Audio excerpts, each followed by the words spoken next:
সিঁদুর পরার পর শুধু মুখটাই পাল্টে যায় না, পুরো জীবনটাই পাল্টে যায়। সিঁদুর পরার পর তুমি পাপা কি পরি থেকে কাজের মাসি হয়ে যাবে। সিঁদুর পরলে মুখটা কেমন দুর্গা ঠাকুরের মতো লাগে।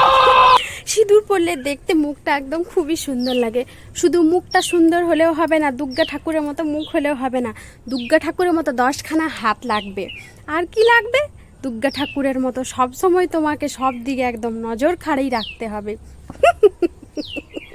আর আর যখন তুমি সিঁদুর পরে নিয়েছো, বাপের বাড়িতে যত শিক্ষাই শিখে এসেছো সব মিথ্যা।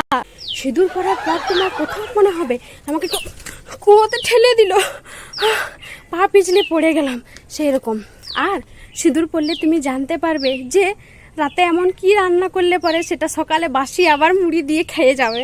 আবার সিঁদুর পরলে তুমি জানতে পারবে যে তোমার জীবনে এত দোষ ভুল ত্রুটি আছে, বাবারে। আবার সিঁদুর পরলে তুমি এটাও জানতে পারবে যে পরার পর তোমাকে 24 ঘন্টা সার্ভিস দিতে হবে, একদম রোবটের মতো কাজ করতে হবে।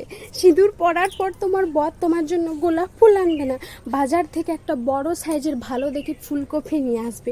সিঁদুর পরার পর তোমার শাশুড়ি মা তোমাকে বলবে না যে ও মা এই মেয়েটা তো দেখতে বেশ কচি। সিঁদুর পরার পর তোমাকে বলবে এত বুড়ো ঢামড়া হয়েছে, তাই কতটা চাল রান্না করলে কতটা লোকে খাবে সেটা অবধি জানে না।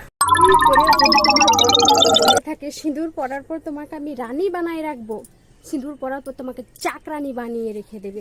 সিঁদুর পরার পর তোমাকে ঘর মোছা, বাসন দেওয়া, কাপড় কাচা, বাচ্চা কাচ্চা, শ্বশুর বাড়ির আত্মীয় স্বজন, শ্বশুর শাশুড়ির সেবা করা সব তোমাকে একদম ডিসিপ্লিনলি করতে হবে। সিঁদুর পরার পর শুধু মুখটাই পাল্টে যায় না, পুরো জীবনটাই পাল্টে যায়।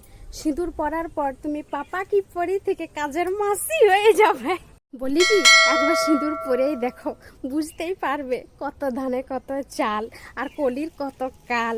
একবার পরে দেখো না, এসো এসো পরে দেখো, একবার দেখো এই জায়গায় বিয়ে করে যাদের এখন লাফাইছো না, বিয়ে করলে খুব মজা, বিয়ে করলে খুব ভালো, বরের সাথে গুরু গুরু কিছু হবে না।